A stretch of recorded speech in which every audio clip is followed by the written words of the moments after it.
Good evening, good morning, and good afternoon, everyone, depending on where you are joining from. Thank you for joining in such short notice to our spaces where we will answer the important questions that investors might have regarding the up and coming IPO of Aditya Birla Sun Life Asset Management Company. I am your host, Anish Munka, Head of Research at JST Investments, and I have been joined by Mr. Aditya Shah, our Chief Investment Officer. He will be the one who will answer all your questions for the night after I give out the basic details of the IPO. So let's start. The issue size of the IPO is approximately 2800 crores and is purely an offer for sale. For those of you who don't know what an OFS is, it means that all the money raised, the 2800 crores of it, will only go to the promoters. Not a single rupee will go to the business.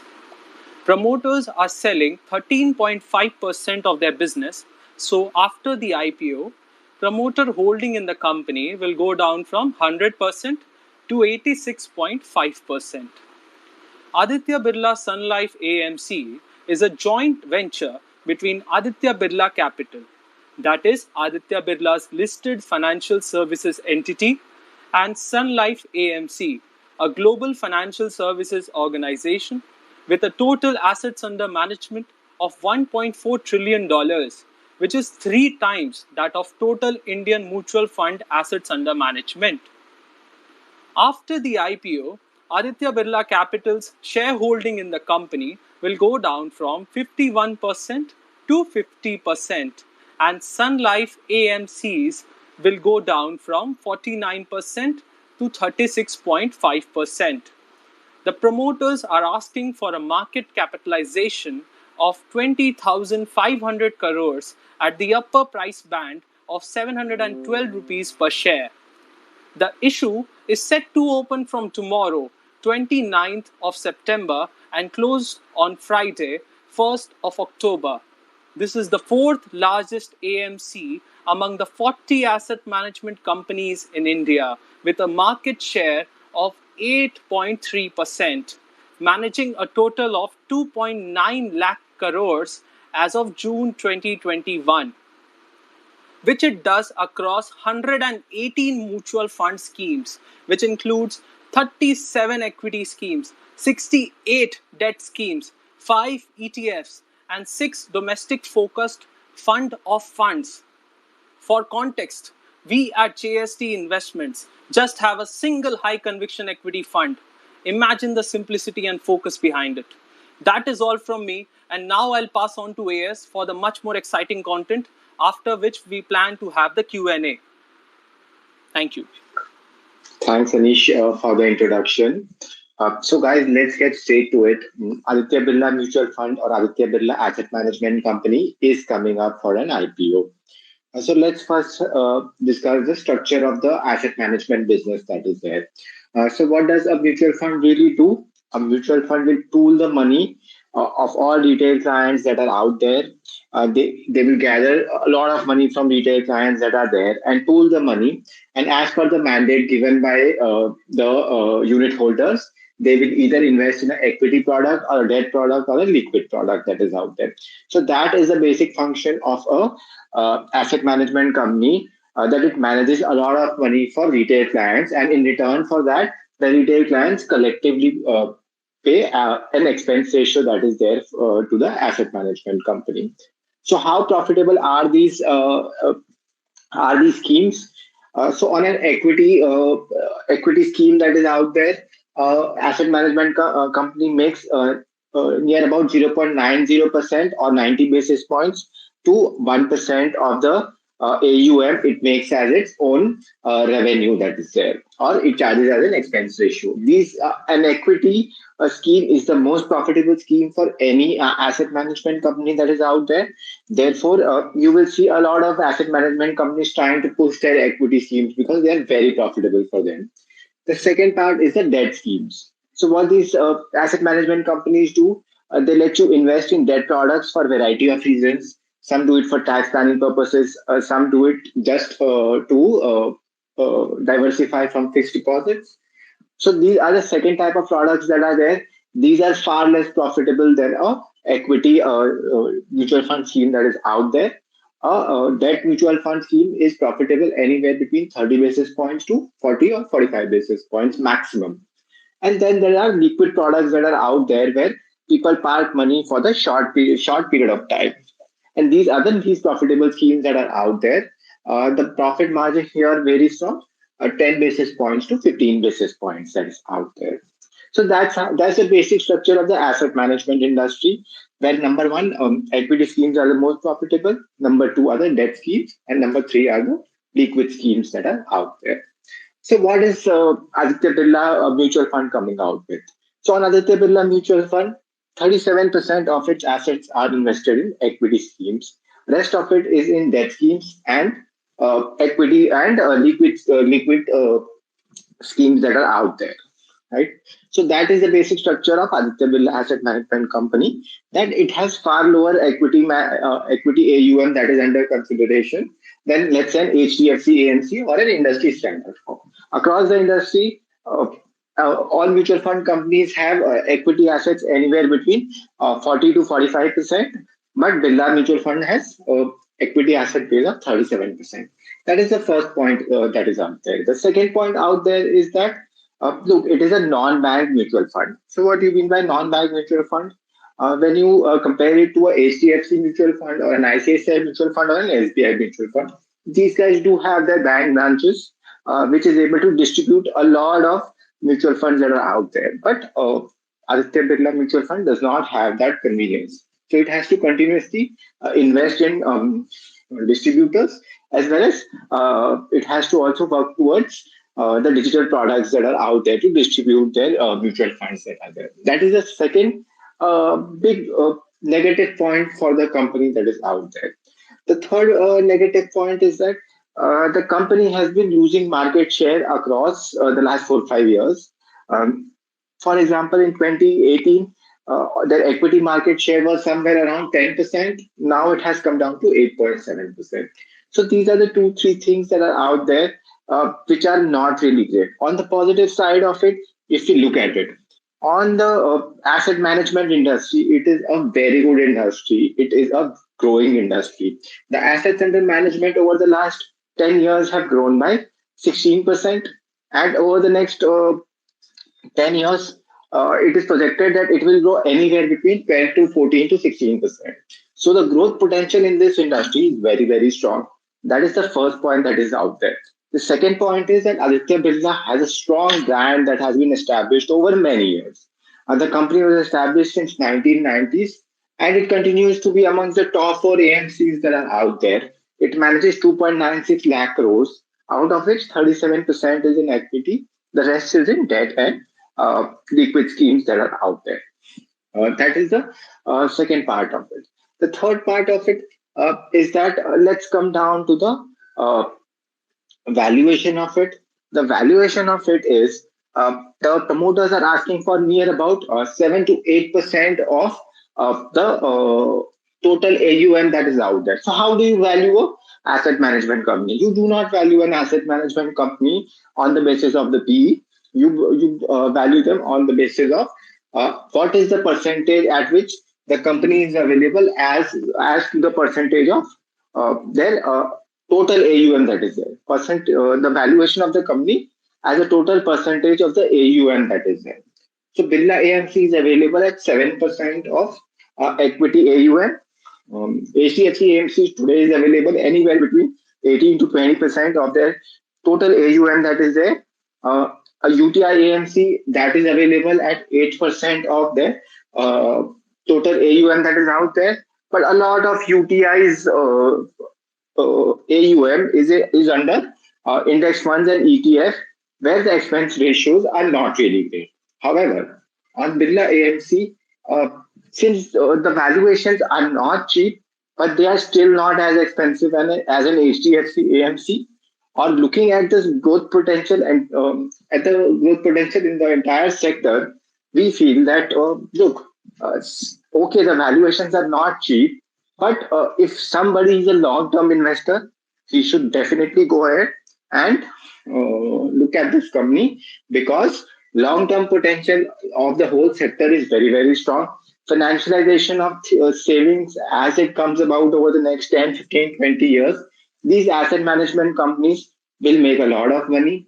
These companies do not have any uh, expenses or any capex that they need to do when they need to expand themselves. It is just that the AUM will keep coming to these guys. Operating leverage will play where the revenues will grow at a much faster pace, then the expenses will grow for these companies, and these companies will do well. So this entire sector has got huge opportunity that is out there. HDFC AMC is a little bit expensive. Birla AMC is coming with an IPO. It is not cheap, but you can afford to invest in it if you are a long-term investor. Of course, we do not track the short-term gray market premium or listing gains. This is a pure play subscribe from the view of a long term, and you should consult your own financial advisor before you take any investment advice. Right? Anish, can we go to the questions, please? Yeah. So thank you, AS. I think most of the doubts must have been already cleared by your detailed insights. Even then, if any of you have questions regarding Aditya Birla Sun Life AMC or the mutual fund industry in general, do come forward with your queries by requesting as a speaker. You can also reach out to me by directly messaging us at the JST Investments account, and I will take up the question. Thank you.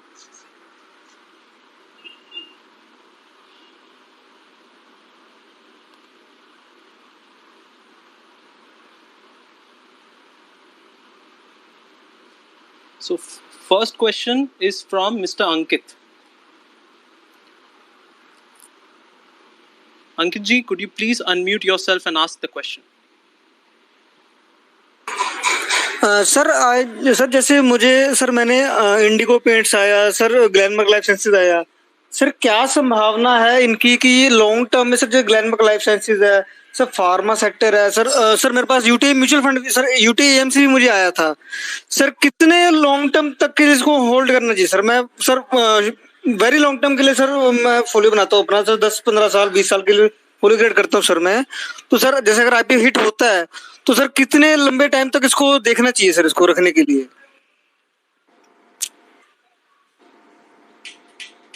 Late me take that sir. इसमें कैसा है कि अच्छी company है उसके लिए holding period as Warren Buffett बोलते हैं फॉरएवर अच्छा होता है। तो आपको कंपनी को बाय करना है, उसके बाद कंपनी के परफॉर्मेंस को ट्रैक करते रहना है, देखना है कि कंपनी अच्छे से परफॉर्म कर रही है या नहीं कर रही है। अगर कंपनी अच्छे से परफॉर्म कर रही है तो आपको उसको होल्ड करना है। अगर वो अच्छे से परफॉर्म नहीं करनी है तो आपको रीजन देखना है कि वो क्यों अच्छे से परफॉर्म नहीं करनी है, उसके बाद कॉल लेना है कि आपको एग्जिट करना है या नहीं करना है। बट अगर कोई अच्छी कंपनी है तो उसको आपको लॉन्ग टर्म में फॉरएवर तक अगर आप होल्ड करेंगे तो वो ही बेस्ट होल्डिंग पीरियड रहता है, वरना जब तक आपको पैसों की जरूरत ना पड़े तब तक आप उस स्टॉक को बेचिए। Yeah, next question is from Mr. Abhoy.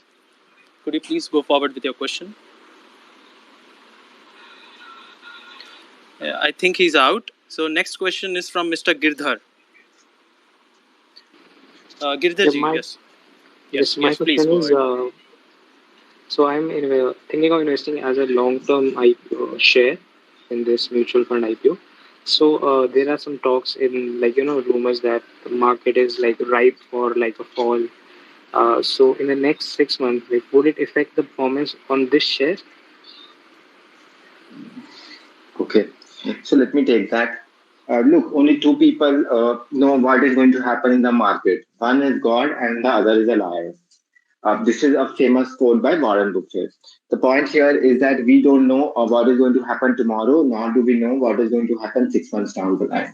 But we definitely know this, that if we invest in a company where the scope of growth is huge over the next 10-15 years, the company will automatically do well over the longer period. So that's the whole objective here. We have suggested that it's a good company. You should go ahead and invest only if you have a long-term time horizon. What happens in 6 months, nobody has got a clue. Mr. Anand, could you go forward with your question, please? हाँ जी, मेरा question ये है कि अभी जैसे हम सुन रहे हैं कि कई नए म्यूचुअल फंड कंपनीज जो एनबीएफसीज हैं वो अपने म्यूचुअल फंड उनको लाइसेंसेस मिले हैं, तो और वो मार्केट को मीन्स एक नई स्ट्रेटेजी के साथ उतर रहे हैं। मीन्स उनके जो मैनेजमेंट चार्जेस हैं वो भी कम होंगे और वो बहुत ही चीप कॉस्ट पे आपको म्यूचुअल फंड अवेलेबल कराएंगे। क्या उससे आने वाले समय में इस तरह की कंपनीज को किसी तरह का एक खतरा हो सकता है, जिस जो एस्टेब्लिश्ड प्लेयर्स हैं जैसे एचडीएफसी है और ये जो हमारा आदित्य बिरला है, तो क्या आज की डेट में ये इसलिए तो ओएफएस नहीं लेके आया कि कहीं इनको डर है कि आने वाले एंट्रेंट्स इनको नुकसान पहुंचा सकते हैं? Thank you Anand ji for the question, बहुत बढ़िया सवाल पूछा है आपने।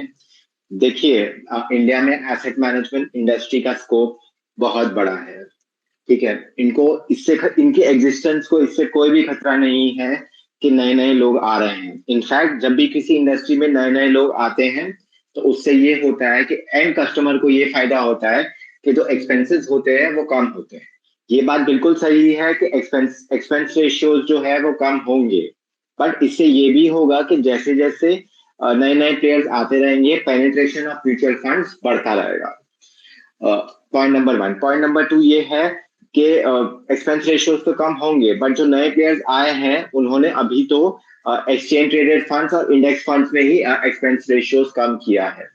जैसे जैसे नए नए प्लेयर्स आएंगे तो बिरला सन लाइफ और जो एग्जिस्टिंग प्लेयर्स है उनके पास ज्यादा पोटेंशियल है एक्सपेंस रेशियोज को कम करने का, क्योंकि उनकी फिक्स कॉस्ट जो है वो already that can be taken care of because of their existing funds that are there. जो नए नए फंड्स हैं उनके पास इतनी पावर नहीं है कि वो फाइट कर सकते हैं इन बड़े फंड्स को।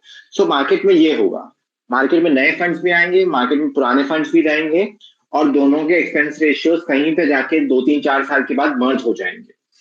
बट इससे ये होगा कि मार्केट की जो पेनिट्रेशन है वो बढ़ जाएगी। So the increase volume will take care of the increase in profit that is expected as the penetration goes in. Of course, the expense ratios will definitely start to come down as more and more players do come inside the market. Mr. Amit, please go forward with your question. Yeah, so my question is, when Aditya Birla Capital, got listed and they launched their IPO, at that time, it was really, felt that it was overpriced. It was launched at a price of 250, and then, still it hasn't got to that level. So, the investors felt that, the IPO was overpriced. So, is it going to be the same with Aditya Birla, AMC? How are their books? Are they healthy? Since Aditya Birla Capital, it was kind of a demerger from Grasim, its parent company, and then it got listed. The same is happening with Aditya Birla AMC. It is still part of Aditya Birla Capital, but now it is going to be like a different entity. So how is it going to be? Thanks for that question. So let us be very clear. The AB Capital IPO came at the peak of NBFC euphoria. And on the peak of NBFC euphoria, the stock had listed. And after that, a lot of crises has hit the markets, be it the IL&FS crisis or be it the COVID-19 crisis, where NBFCs have just lost their shield. That's one part of it. But it is not fair to compare AB Capital with a AB Mutual Fund. Birla Mutual Fund. Birla Mutual Fund is a far superior company. It is a very good company. It is one of the top 4 market leaders, top 5 market leaders across the sector. They have got a very good brand name in the mutual fund industry that is out there. The valuations, as I have already explained, it is available at 7 to 8% of their equity AUM, which is not cheap. But if you look at the growth potential across the sector, you will find that over the long term, this company has good potential. That's point number 1. Point number 2 is that the balance sheet of the companies, being asset management companies, continue to be cash rich and dividend paying companies that are there. So from that point of view, there is no problem. As such, the valuations are not cheap, but they're not very expensive as well. So from that point of view, it should not be a problem. You cannot compare to a AB Capital, which came at the peak of the NBFC crisis that is out there. There is no mutual fund euphoria that is there. Mutual fund will continue to serve retail clients because that is the only way by which a retail client can go ahead and invest in the markets. You can a normal retail client does not have the specialization to go ahead and invest through direct equities. Yeah, Mr. Vivek. Okay, he's left. So the next, I'll just add another speaker.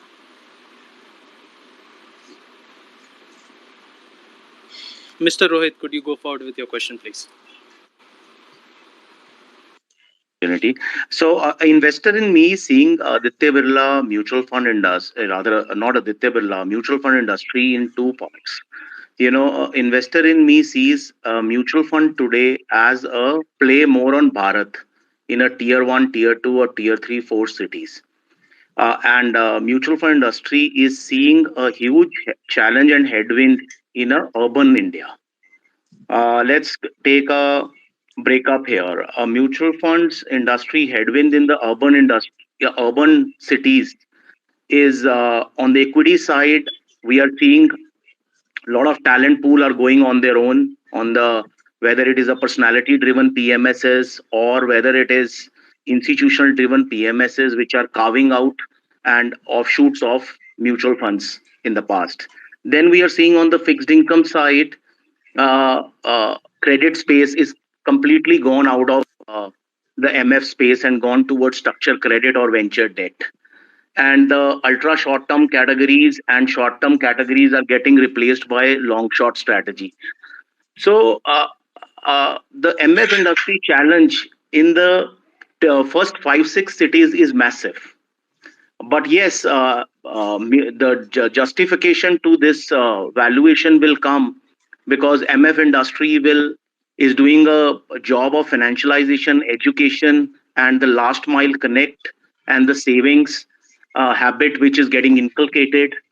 So it's more of a Bharat play for me because next 4-5 years the challenge for MF industry, whether it is one more additional point is that passive investing and the efficiency coming in the market is leading to a lot of passive investment. So there are a lot of headwinds in urban India, but yes, the Bharat play through MF industry is massive. That's my take on the more of a MF industry instead of Aditya Birla as specific.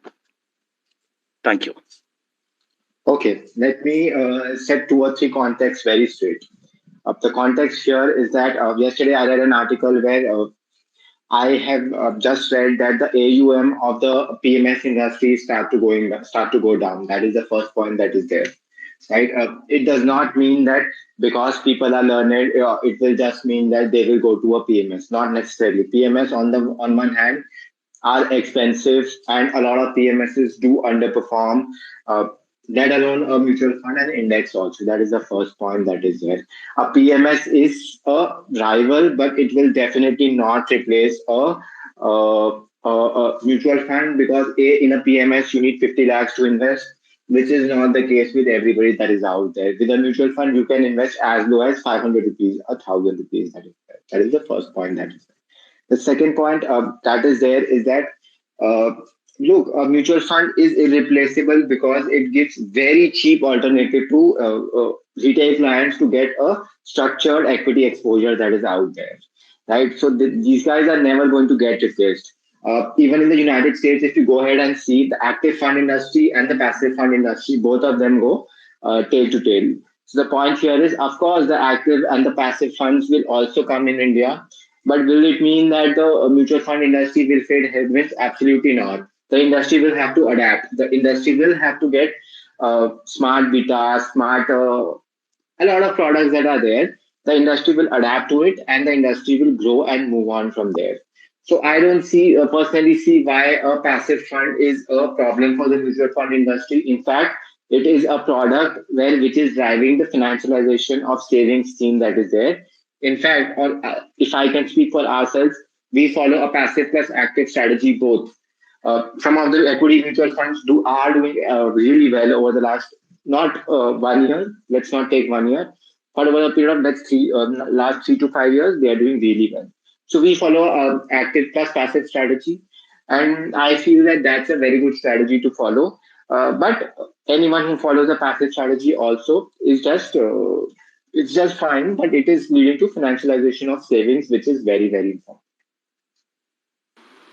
Mr. Bhaskar, could you go forward with your question, please? Yeah, hi. So basically, I wanted to see if you agree with the view I have, which is so a lot of new sectors are coming, right? So biotech, or you see internet, where there is not a lot of understanding among the retail investors about the business itself. So there, I feel that AMCs would be able to bring out products in which they have analysts who actually understand the industry. For example, look at ARC, right?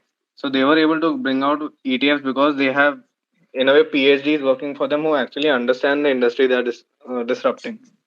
And I think there they'll be able to, charge a relatively higher expense to their customers. Do you agree with that, or will that also, according to you, moderate as more players enter?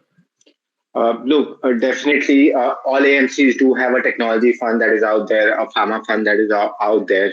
Uh, it is not, if you are a diversified fund manager, you already know how to analyze all of these stocks that are there. All AMCs are diversified in nature. They have specializations across all sectors. But will it mean that somebody will pay a premium for it? Definitely not. As more and more players do the same product, it will be very difficult for AMCs to charge a premium for it.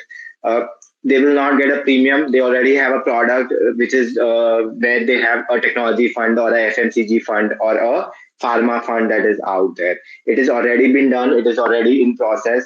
There is nothing as such where AMCs can do more. What they can really do is that digitization of the mutual fund that is there. That can happen, or a quant fund, or a smart beta fund, or things of that sort where uh, quasi index funds are created. For example, DSP has created a DSP quant fund. So it is a systemic driven fund manager. It does not have a fund manager, but rules decide when to buy and when to sell, and the expense ratios there are far lower. So that is an area of disruption that is there. Otherwise, all these sectors are already known, and AMCs do have products on all sectors that are available. Yeah, so next question is from Mr. Rathod. Yeah, thank you, Aditya, for adding me. My question is that I believe it's a complete OFS. So, how do you look at this point that it is a complete OFS and there is no fresh issue? Because generally, I have heard that complete OFS is not a positive point. Is it so? Can you just clear the confusion as in? Yes. Okay, I will clear that confusion. Look, it is a cash-rich company. The company does not require any capital to grow, because a mutual fund business is like that.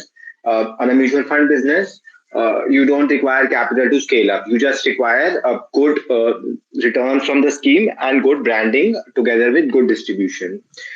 So the point here is that why the promoters are selling. The promoters are selling because they require to monetize and list the company. The company does not require cash, so it is but obvious that the company will come out with an OFS. The company OFS is when the OFS is not good is when the company requires money, but the promoters are not giving the money to the company, and they are taking the money on their own. That's when OFS is not really great. For example, an infra company, if it comes out with an IPO, and the promoters themselves take all the money that is out there and do not give any money to the company, where the company requires a lot of money for working capital and a lot of stuff, then it is not really good. Otherwise, in an asset management business, it is just fine that the promoters are just selling their stake to the shareholders, that to the public shareholders that are there. Yeah, so we will take the last question from Mr. Rajiv. Please go forward.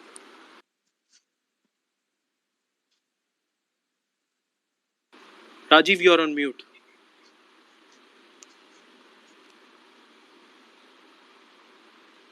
Okay, he's not answering, so I'll take the next one.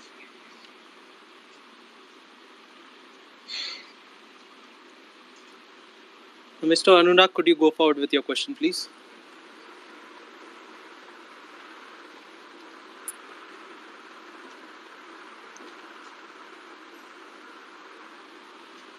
Again, he's not replying. We'll go forward with the next one.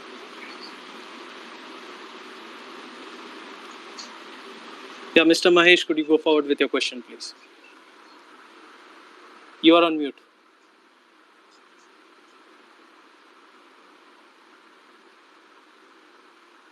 I think there is some connectivity issue, so I'll just end it here. So if you guys have any other questions, you can directly DM. Okay, Amar. Yeah, please, Nice. Mayank, please. Yeah, my question is for Aditya, sir. Sir, Yeah. thank you for attending the session, sir. Sir, I have two questions.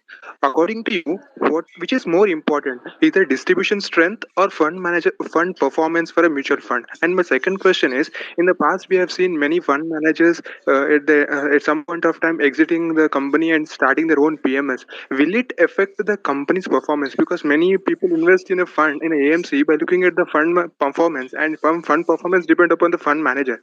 So if the fund manager, let's say top fund manager, at some point of time exiting the company and joining his own PMS, will it affect? And we should, as an investor, we should consider the fund manager before investing in AMC. Thanks, Mahesh, for the question. Let's take the second one.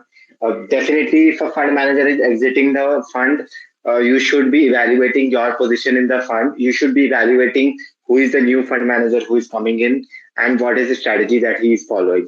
If he is following a strategy which you had not conceptualized when you had invested in the fund, you should be going out of the fund. That is the first point. A fund manager leaving an AMC is never a great thing. You should be constantly keeping a vigilant what is going on. That is the first point that is out there. The second point is distribution versus fund performance. Number one point is distribution is very, very important. All bank-based brokers, all bank-based AMCs have an advantage over Aditya Birla Mutual Fund that they have got their own banks to distribute their products. Of course, banks do a lot of mis-selling, but that's how it is. Banks get a lot of advantage. Bank-based AMCs get a lot of advantage of the banks that are there. So number one, it is a disadvantage for Birla AMC that is there. Number two is, should you consider fund performance? A 1 year fund performance does not really matter. A 3 year fund performance does not really matter. You should start analyzing the 5, 7, 10 year performance of the mutual fund that is out there. And if in that time horizon it is starting to not perform, it is starting to underperform the index as well, then you should be seriously thinking about what the fund manager is doing, what strategy is he following, is it the correct strategy or not. So that is the whole point that is there. Both of them are very important, and therefore an eye needs to be kept on both of them when you compare a mutual fund. For example, in HDFC AMC, their funds have underperformed over the last 5-7 years, and the management already knows it, and it has lost a lot of market share because their funds are really underperforming. So fund performance will be directly proportional to the assets under management for an AMC company that is there.